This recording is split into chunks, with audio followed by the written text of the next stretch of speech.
مجھے افسوس ہوتا ہے رمضان میں بھی کچھ لوگ ایسے ہیں جو قرآن سننا نہیں چاہتے، ان کو سال میں ایک بار ہی تو موقع ملتا ہے، ان موقعوں کو بھی گنوا دیتے ہیں، بازاروں کی زینت بنے رہتے۔ بازار کتنے بازار کرو گے، کتنے سال بھر تو بازار کھلا ہے، کیا یہ تراویح پھر رمضان کے بعد ملنے والی ہے؟ ضائع کر دیتے ہیں۔ ایک تو تم حافظ قرآن ہو نہیں، قرآن گھر میں پڑھتے نہیں، ایک حافظ تمہارے ہاں آ گیا سنانے کے لیے اللہ کا کلام، اس کے لیے بھی پیچھے بھاگ جا رہے ہو، تو گویا کہ تم قرآن کے ساتھ بہت ناانصافی کر رہے ہو، قرآن کو پیٹ پیچھے ڈال چکے، اس کے حقوق نہیں ادا کرتے۔ گھروں میں جا کر کے دیکھو تو بہت اونچے طاق پر اس کو رکھ دیا ہے، قرآن پر تو اتنی دھول جمع ہوتی ہے کہ اتنی دھول نہ فریج پر نہ ٹی وی پر، عجیب و غریب آوازیں مردے کو سنائی دینے لگتی ہیں، زمین ہلنے لگتی ہے اور دونوں جانب سے دباتی ہے زمین۔ میرے آقا صلی اللہ علیہ وسلم نے فرمایا ان ضغطۃ القبر حق، قبر کا جھٹکا دینا حق ہے، ہر ایک کے ساتھ ہوگا۔ صحابی رسول سعد بن معاذ کے بارے میں حضور نے فرمایا ان کو قبر دبا رہی تھی، قبر سب کو دبائے گی لیکن کچھ کو ایسے دبائے گی کہ ان کی ہڈی پسلیاں الگ ہو جائیں، اور کچھ کو محبت سے دبائے گی، لیکن فرمایا کہ قبر جو ہے اس وقت اندھیری اور پھر عجیب و غریب آوازیں، تنہائی الگ، کوئی نہیں ہے قریب، کوئی نہیں ہے۔ اس وقت کچھ لوگوں کی قبر میں ایسا ہے کہ اچانک ایک نورانی شکل کا نوجوان سرانے کے پاس آ کر بیٹھتا ہے اور کہتا ہے میں تیرا دوست ہوں، تو گھبرا مت، میں تیری دوستی نبھانے آیا ہوں۔ مردہ پلٹ کر کے دیکھتا ہے، پوچھتا ہے تو کون ہے؟ تو کہتا ہے میں اللہ کا کلام قرآن پاک۔ میرے عزیزوں، قرآن عظیم پڑھنے میں بھی وہ لطف ہے، سننے میں بھی وہ لطف ہے۔ قیامت کے دن فرمایا جائے گا، یہ بھی حدیث پاک ہے، کہ جو قرآن پڑھتا تھا اسے رب تعالیٰ فرمائے گا قرآن پڑھتا جا، قرآن پڑھتا جا۔ وہ جب قرآن پڑھتا جائے گا تو اسے حکم ہوگا ایک ایک آیت پڑھ اور ایک ایک درجہ اوپر جا، ترقی کرتا جا۔ وہ قرآن پڑھتا رہے گا اور درجات کی بلندی اس کی ہوتی رہے گی۔ اور حضور پاک صلی اللہ تعالیٰ علیہ وسلم کی احادیث کا یہ بھی مفہوم ہے کہ حافظ قرآن جو قرآن کے حلال کو حلال سمجھتا ہو، قرآن کے حرام کو حرام سمجھ کر اس پر عمل کرتا ہو، قیامت کے دن وہ اپنے خاندان کے ایسے 10 لوگوں کی سفارش کر کے جنت لے جائے گا جن پر دوزخ میں جانا واجب ہو گیا تھا۔ اپنے خاندان کے ایسے 10 افراد کو لے جانے کی اسے اجازت دی جائے گی۔ اور مجھے آج اس مصلی پر، محراب پر قرآن پاک کا دور سناتے ہوئے 23 سال گزر گئے الحمدللہ۔ یہ 23واں سال ہے میرا تراویح کا قرآن پاک، اور میرے خیال سے ہاشمی مسجد میں میں نے 6 سال سنایا ہے، یہ 6واں سال تھا مختلف مقامات پر۔ لیکن کبھی یہ موٹے قرآن کو، اتنا ضخیم قرآن اٹھا کر کے ہم دیکھتے ہیں تو یقین نہیں ہوتا کہ یہ پورا کا پورا سینے میں آیا کیسے، یہ محفوظ کیسے ہے۔ اور جب بندہ پڑھنے لگتا ہے حافظ قرآن، حقیقت میں بتاؤں، میں اپنی بات بتا رہا ہوں، باقی دوسرے حفاظ اکرام وہ بہتر جانتے ہیں، ہماری محنت سے کچھ نہیں ہوتا۔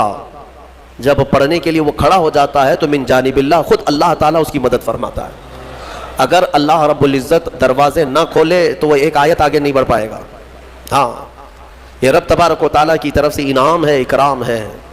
میرے عزیزوں، یہ قرآن یاد کرنے کے لیے جب بچے بھی کوشش کرتے ہیں تو 5 سال کے بچے بھی حافظ قرآن بنے ہیں، دنیا میں ریکارڈ ہے۔ اور آپ کو پتہ ہے حضرت سیدنا مخدوم جہانگیر اشرف سمنانی رحمۃ اللہ تعالیٰ علیہ 7 سال کی عمر میں قرات سبع یعنی 7 قراتوں کے ساتھ حافظ قرآن ہو چکے تھے۔ وہ بڑے بڑے علماء بھی نہیں آج 7 قرات جانتے ہیں۔ 7 قراتیں ہیں قرآن پاک کی، سب میں الگ الگ انداز ہے پڑھنے کے، اور وہ ایک عربی لینگویج جاننے والا، نحو اور صرف اور ان تمام امور کو جاننے والا یہ قرات سبع بہتر سمجھ سکتا ہے، عام لوگوں کے سمجھ میں نہیں آئے گی یہ چیزیں۔ وہ 7 سال کی عمر میں 7 قراتوں کے ساتھ حافظ تھے۔ میرے عزیزو، یہ قرآن آج بھی معجزہ ہے، سینوں میں یوں ہی نہیں آتا۔ بڑا ذہین بھی ہو اور رب تبارک و تعالیٰ کی مرضی نہ ہو تو اس کے سینے میں ایک پارا بھی نہیں آتا۔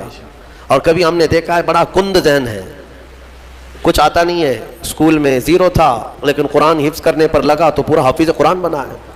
ایسے بھی میں جانتا ہوں جن کو 2+2 معلوم نہیں ہے لیکن حافظ قرآن ہو جاتے ہیں۔ یعنی اس قدر دیہات سے آئے ہوئے بچے تھے جن کو کچھ نہیں معلوم تھا لیکن قرآن پورا یاد تھا۔ یہ معجزہ ہے قرآن کا۔ اعلیٰ حضرت امام احمد رضا خان فاضل بریلوی رضی اللہ تعالیٰ عالم تھے، بڑے مفتی تھے، آپ اندازہ کریں 14 سال کی عمر میں وہ مفتی بن چکے تھے.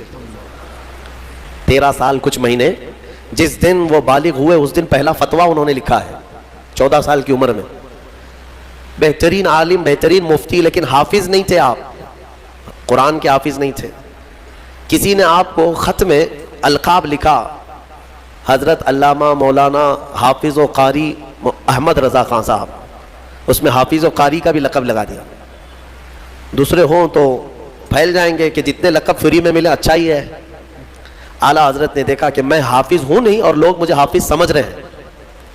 یہ شعبان کی آخری تاریخ تھی، شاید دوسرے دن سے رمضان شروع ہو رہا تھا.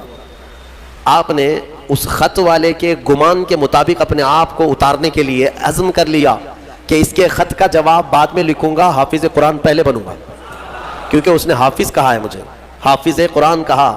تو اعلیٰ حضرت کا معمول یہ تھا کہ روزانہ رمضان میں فجر سے لے کر کے شام تک ایک پارہ یاد کرتے تھے اور تراویح میں ایک پارہ سنا دیتے تھے. یہاں تک کہ 29ویں رمضان کو یا 27 کو آپ مکمل 1 مہینے کے اندر حافظ قرآن ہو گئے. 1 مہینے کے اندر حافظ قرآن، ہاں 1 مہینے میں وہ حافظ قرآن ہو گئے. قرآن کا یہ معجزہ ہے. اللہ تبارک و تعالیٰ وہ جس کے سینے میں چاہے اس کو عطا فرماتے ہیں. میرے عزیزو، آج بھی بہت سارے ایسے بچے ہیں جو قرآن کو یاد کرتے ہیں بہت بچپن میں، اور ان کے ذہن کے دریچے ایسے کھل جاتے ہیں.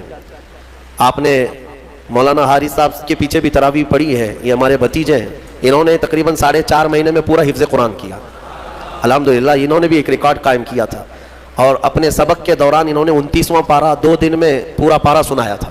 آدھا پارہ ایک دن یاد کر لیا. تو یہ اپنے کمال کی بات نہیں، یہ اپنے کسب اور اپنے ذہن کی بات نہیں، رب تبارک و تعالیٰ کی عطا اور فضل. امام اعظم ابو حنیفہ کے ایک شاگرد ہیں امام محمد.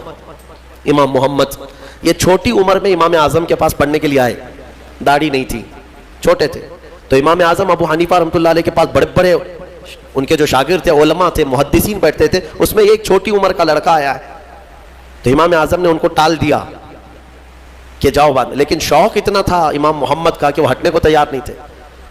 امام اعظم ابو حنیفہ نے ان کو ٹالنے کے لیے کہا کہ بیٹا میں انہی کو پڑھاتا ہوں جو حافظ قرآن ہوتے ہیں، تم حافظ ہو؟ کہا حافظ تو نہیں. حافظ بننے میں 2-3 سال لگ جائیں گے، جب تک تھوڑا سا جوانی آ جائے گی پھر سمجھ لے گا. کہا جاؤ حفظ کر کے آؤ. وہ گئے، 8 دن کے بعد پھر آئے امام اعظم کے پاس. کہا کہ حضور مجھے شاگردی میں لے لیجئے. کہا میں تم کو پچھلے ہفتے بھیجا تھا حافظ بن کر کے آنا. انہوں نے کہا میں پورا حافظ بن کر کے آیا ہوں 8 دن کے اندر. میرے عزیزو، یہ اللہ تبارک و تعالیٰ کی طرف سے انعام ہے، اور میرے آقا صلی اللہ تعالیٰ علیہ وسلم کا زندہ معجزہ ہے. اللہ تبارک و تعالیٰ اس قرآن پاک کی خوب برکتیں ہمیں عطا فرما ہے. قرآن کو نہ چھوڑو اے میرے عزیزو. قرآن کو چھوڑ کر کے آج اس قدر گمراہی آئی ہے.